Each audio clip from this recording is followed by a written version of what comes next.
Thank you for doing this, Frankie. I've been looking forward to this for so long, and I love this new record, A Touch of Jazz. Well, thanks. Listen, I want to ask you about your love of jazz. We haven't heard this side of you, before, but you sound a little bit like in the vein of Little Jimmy Scott, or you who are your favorite jazz singers? Like, where did you pick up that style from? Jimmy was certainly an inspiration for me. Mhm. Dinah Washington was another. Joe Williams. Uh, I mean, there are just so many. We could go on all day with that. And is All this the way back from the days of singers that sang with Stan Kenton. mhm.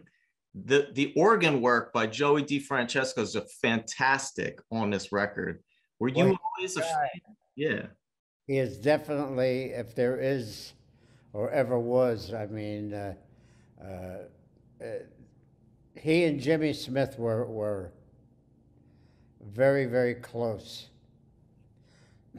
Were you always a fan of jazz? Like, Yes.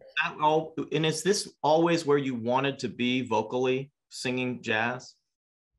Well, originally I didn't want to be a pop singer. I was more into standards, guys like Sinatra Mhm.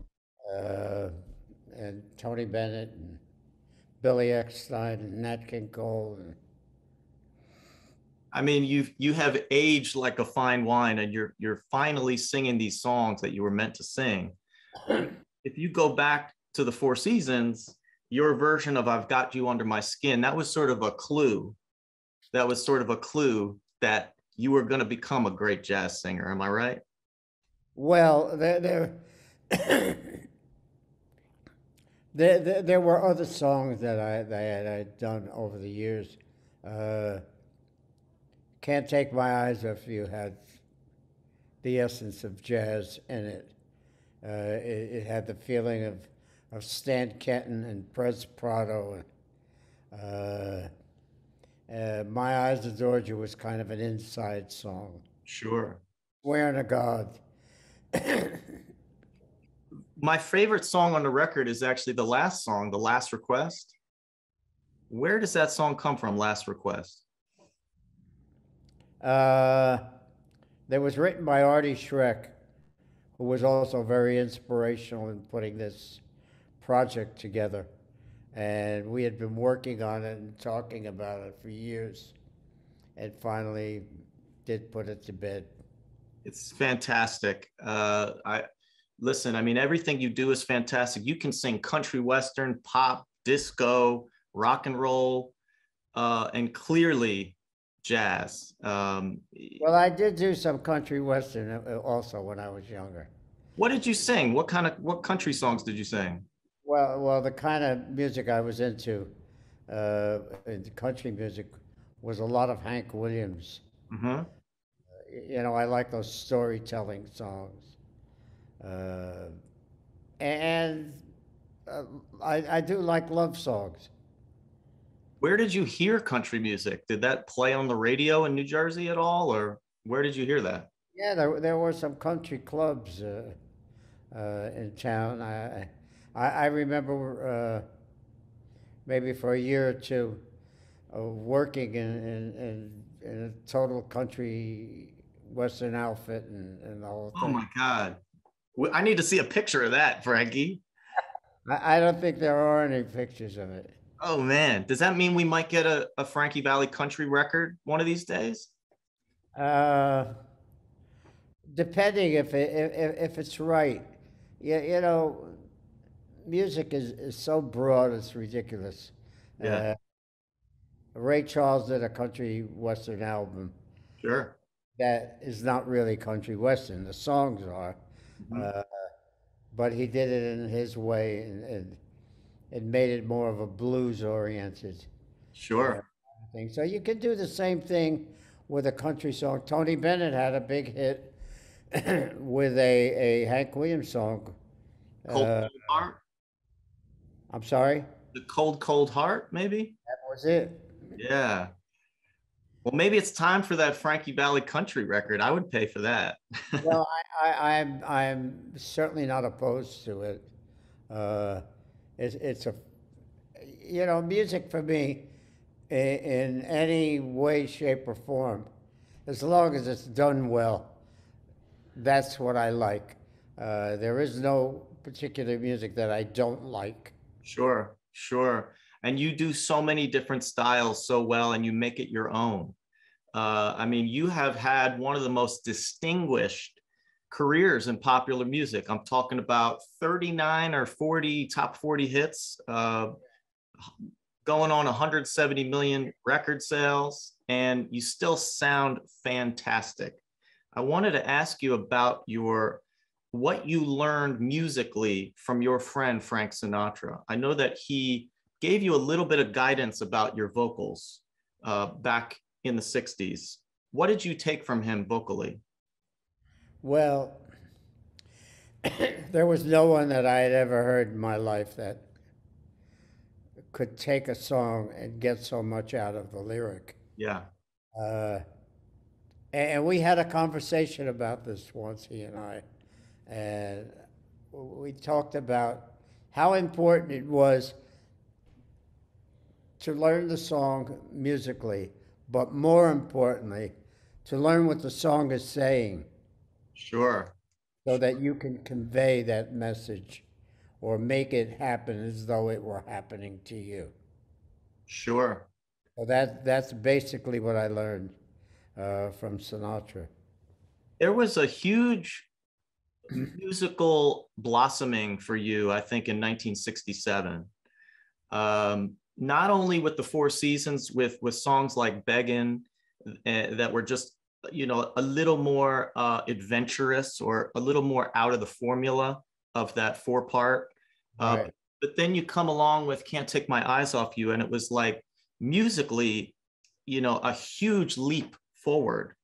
Do you think Sinatra, in his friendship with you, gave you a little bit of confidence to take that leap?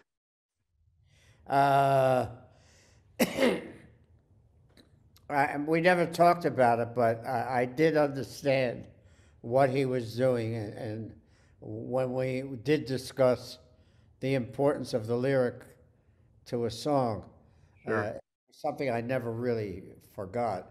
It's probably the most important part of anything. Before I record a song, the first thing I do is look at the lyric, Sure. and I want to know what the content is so that I feel comfortable doing the song. Because if I don't feel comfortable with the lyric, I won't do the song. Sure. So when you're doing something like How High the Moon, or Don't Take Your Love Away from Me, do you woodshed it at home? Do you listen to other versions of the song? How do you get inside of it? Well, I've been doing Don't Take Your Love From Me and How High the Moon for more than 50 years. Wow. I, I you I, I know, love your know the songs rather well. I love how you're doing some scatting at the end of Don't Take Your Love. I must admit that I took that from Ella Fitzgerald, who did exactly that. And I never forgot that. It Hmm. was one of the most interesting parts. I'd heard everybody sing How High the Moon, but nobody quite did it the way she did. And that little piece is the thing that I lifted and put in my version of it. Sure. That's fantastic. I hope, all of my viewers are going to go get this record, but I encourage everybody, anybody that loves jazz or jazz standards, this is just a fantastic record, especially if you love Hammond B3 organ jazz, because it's just such a sophisticated recording of the organ on the record. I want to ask you, I was mentioning Beggin' in 1967. This is my favorite Four Seasons song. I mean, it's hard to narrow it down, but it seems like Beggin' got like a whole new life in the 21st century. It's like a bigger hit now. than it was then. Why do you think that song has gained so much stature over the years? I think good music is good music, as I said earlier. Uh, and it just it's a matter of time before someone comes along and says, hey, this is a great song to redo. Now, Sure. Can't Take My Eyes Off You has gone through that at least 5 or 6 times and become a hit. Sure. So good music is forever. Uh, if anybody thinks that Irving Berlin and Cole Porter have gone by the wayside, that's totally untrue. No. Totally. Evergreen. These are evergreen songs. And I find it interesting that Can't Take My Eyes Off You, that you and Gaudio had some difficulty getting it out. It seems like such an iconic song. It's hard for me, I wasn't born yet, to put myself in that time. Why, musically, why was that challenging to get that song out? Well, the record company we were with at the time was concerned with the fact that they thought I might be leaving the group if I had a hit on my own. And that was never the plan. Right from the beginning, we had planned that we'd start off, and if we had some hits with the group, I would have this opportunity to do something a little different than what the group was doing. Uh, and the record company feared the fact that I would leave, and the group was hot at the time, and I had no reason to leave the group Sure. since I had been there to help form it from the beginning. Mhm. Well, the rest is history, because you embarked on a massively successful solo career, but the Four Seasons continued to have hit songs. And you're one of the only groups to survive all the rock and roll eras and have hits even in the disco era. Um, I wanted to ask you about working with the great Barry Gibb, who is another, like you, one of my absolute vocal heroes. How did you come to know Barry Gibb? And did you ever discuss how much you had influenced his vocals? Well, even before we knew each other, I was a fan. And then we did a date together in LA uh, with multiple acts. And we got talking, and I found out that he was a fan. Yeah, of And course. we had a conversation, I remember that day, where he said, maybe we'll do something together one day. I said, that'd be great. I said, and time went by, and along came Grease, and I had a call from Barry's office. Said, Barry wrote a song he wants you to look at. It. I'd love for you to do. And they sent me the song, and it was just guitar and Barry Gibb. Yeah. And I immediately fell in love with the song. I Hmm. called Don Costa, who was a good friend of mine, and had worked with Sinatra on so many different projects and so many other artists in the business. I said, you have to come over here and hear this song. So he came over, he listened, he said, it's a smash. Woo. Wow, I'm getting chills. I mean, you have had so many iconic hit songs, and your partnership with Bob Gaudio, especially, has produced some of the most incredible pop songs of all time. What did you and Gaudio see in each other musically that, you know, made you realize you needed to be together? Well, I think, first of all, I realized immediately when Bob played me some songs when I first met him that he was something I needed. Sure. And he felt the same way about me as a singer. Bob was not a singer, so he was a writer. He needed a singer to sing his songs. I Sure. needed a writer to write me some hits. And that's basically the way it all went down.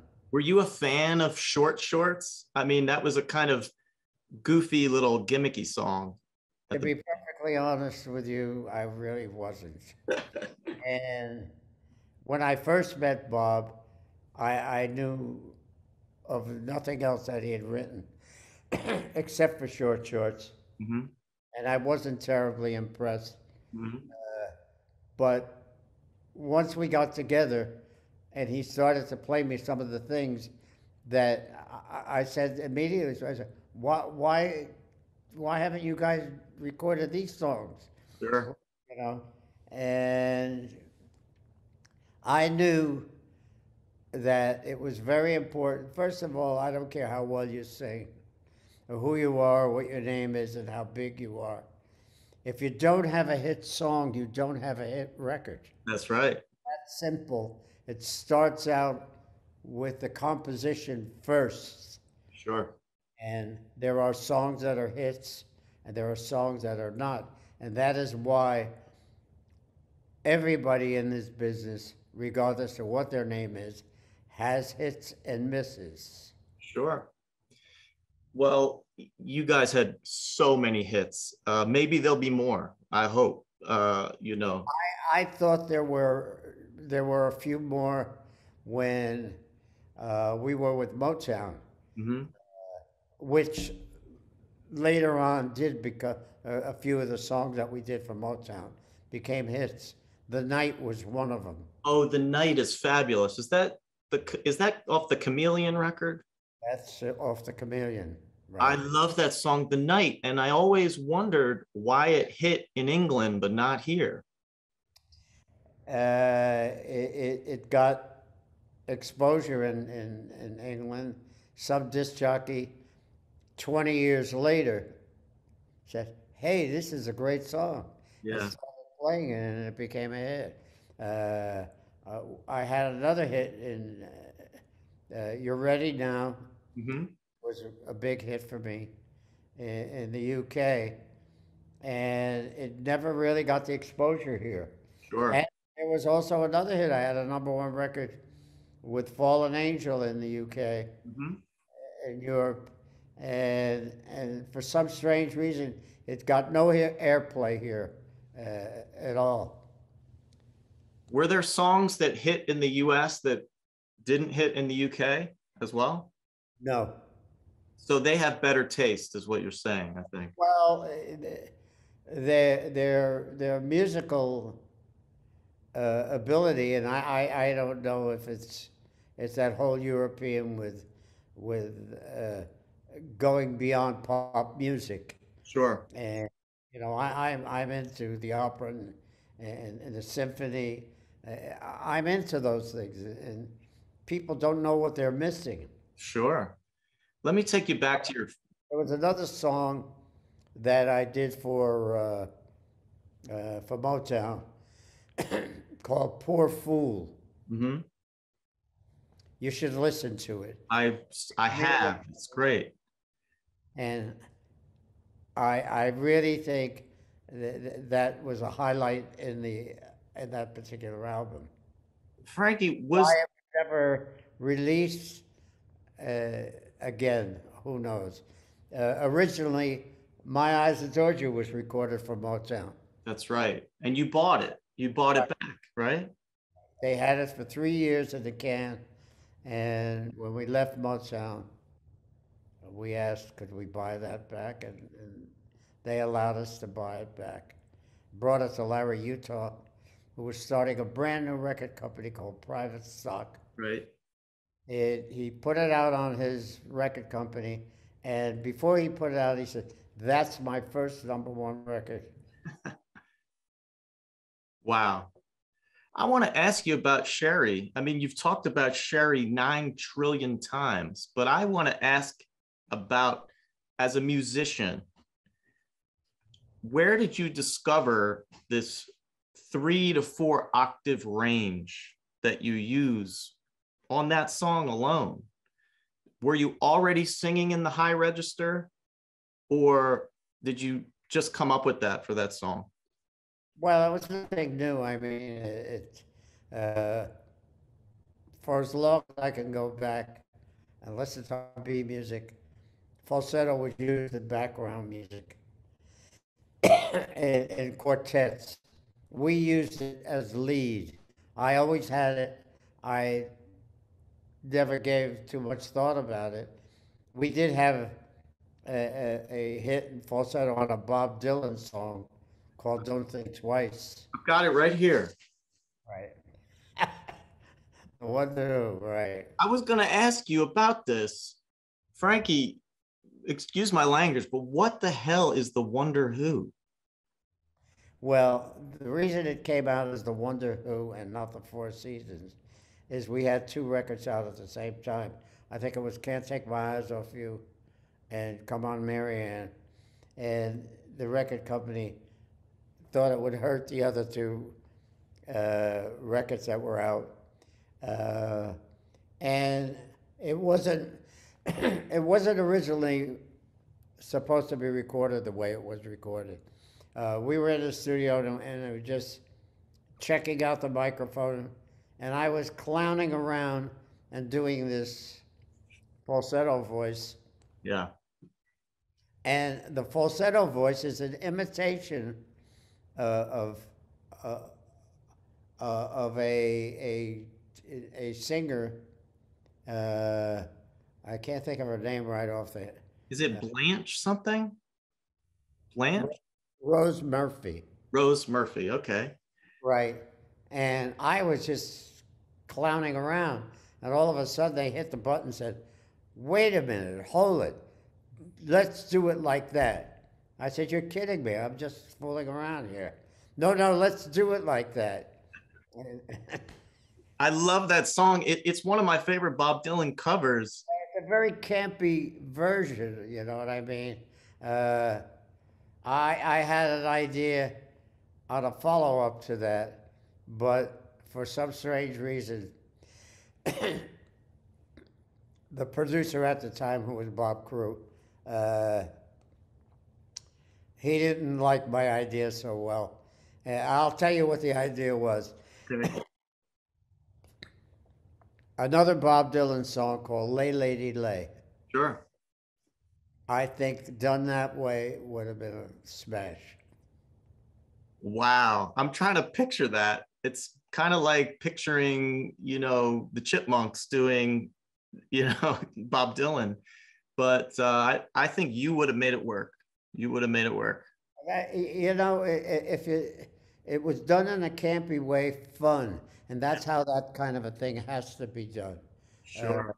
You can't take a great deal of seriousness because it doesn't work.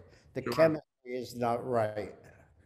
I love you. You have that album where you do half Burt Bacharach songs and half Bob Dylan songs, right? Queen Jane, approximately, like a Rolling Stone, Blowing in the Wind. And you never hear people having fun when they cover Bob Dylan. There's usually very, very serious. Were you Right. always a Bob Dylan fan? Did you? Yes, always, always. Bob Dylan, I was a big follower. You know, I loved everything he did. Uh, Again, take the compositions that he wrote uh, lyrically. Uh, Bob Dylan has to go down in history as one of the great American poets. Sure, of course. I only recently got a copy of that Burt Bacharach Dylan record, and it's unique for the Four Seasons. It doesn't sound like a lot of the rest of the music you did at that time, but it's fantastic. I love that record. Well, there were two writers. I mean, Dylan and Bacharach and Hal David. So three writers, to correct myself. And that we loved. I mean, you know, I loved everything Burt Bacharach did. Uh, we did the Burt Bacharach segment of that project self-contained. Okay. We did not bring any any musicians in.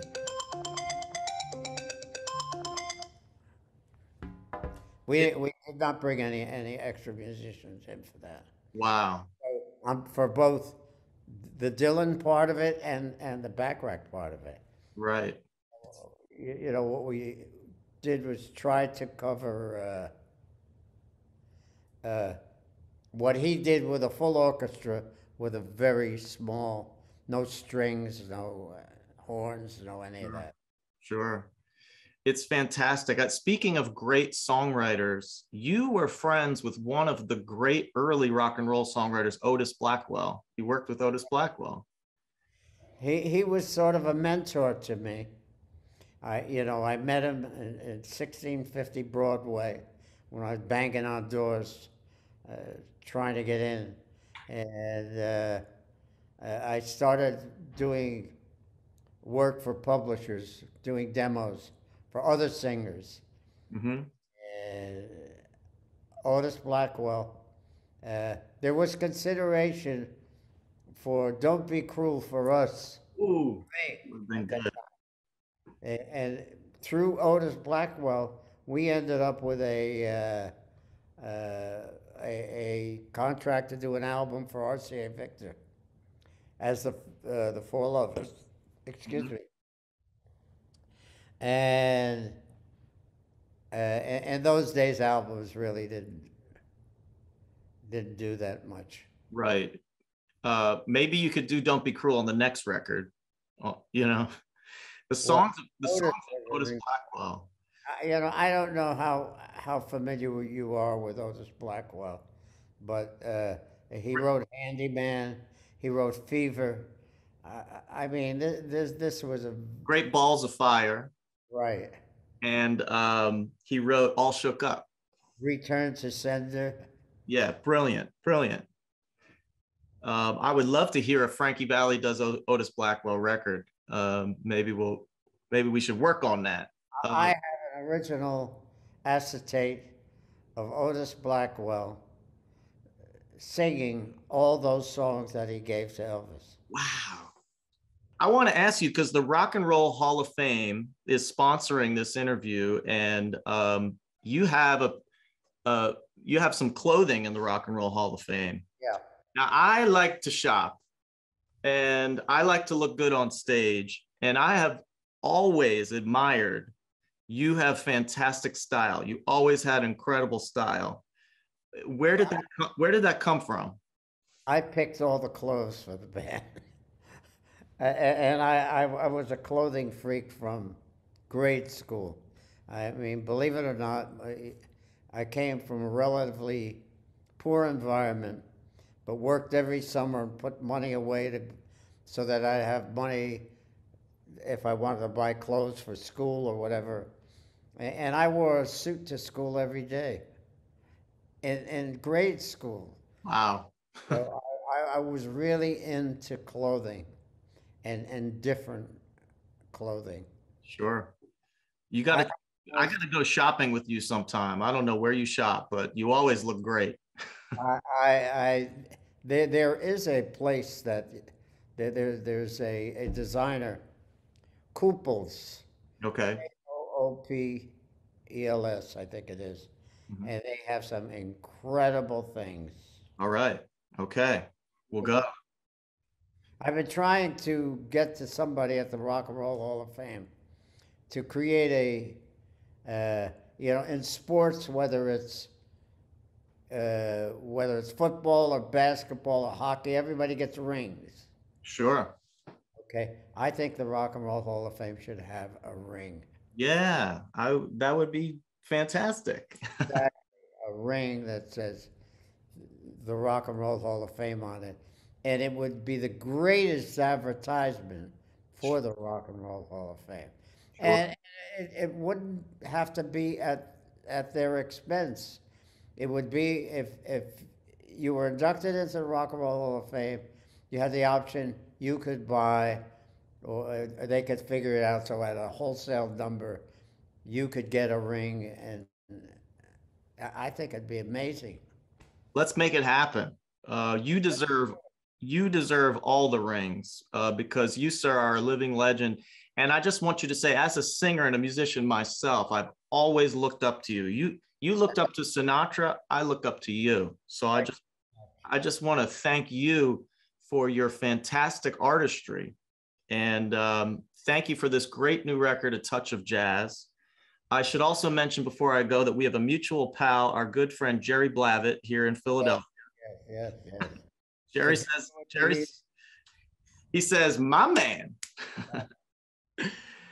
And listen, I wish you nothing but health and success, continued success. Thank you for your music, and we will talk very soon, my pal. Thank you. All right, let's do it again. All right, my pal. Thank you. Take care, Frankie.